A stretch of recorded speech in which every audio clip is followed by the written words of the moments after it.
না ইনসুলেন্স ইন্স্যুরেন্স করব তাহলে ঠিক আছে আমি তো বলছি যে স্যালাইনের কথা বলছি ডায়াবেটিস শুরু করে এই যে আল্লাহ মুখটা লাগা বাস্তবে ভাই দিল না আমি শীত দেব না মা একটু দাও না তাহলে ভালো হয়ে যাবে তাড়াতাড়ি আমি শীত দেব না আমার ভয় করে বুড়ি হয়েছো কিসের ভয় ও মা ঠিক হয়ে যাবেন আপনি প্রতিদিন ইনসুলিন দিয়ে ঘুমাবেন ডাক্তার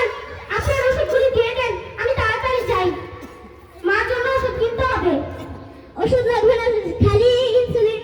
কিনতে হবে ম্যাক্সুলিন আর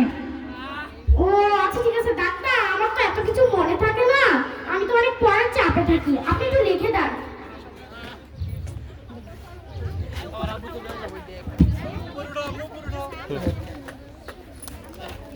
কম্পাউন্ড আমি লিখছি আমি কম্পাউন্ডার অ্যাসিস্ট্যান্ট হিসেবে হ্যাঁ দেখেন এই টেবিলে আরে লিখেন হ্যাঁ ধরছি আমি এই তোমরা এখানে কেন ছাত্ররা সবাই যাও অফিসে যাও সুদ আর সিরিঞ্জটা নেবেন ঠিক আছে ডাক্তার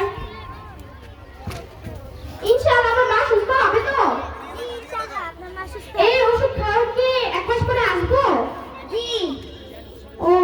তার মানে তারপরে মনে হয় আবার চেঞ্জ করে দিবেন না জি ঠিক আছে চলো ভালো হয়ে যাবে চলো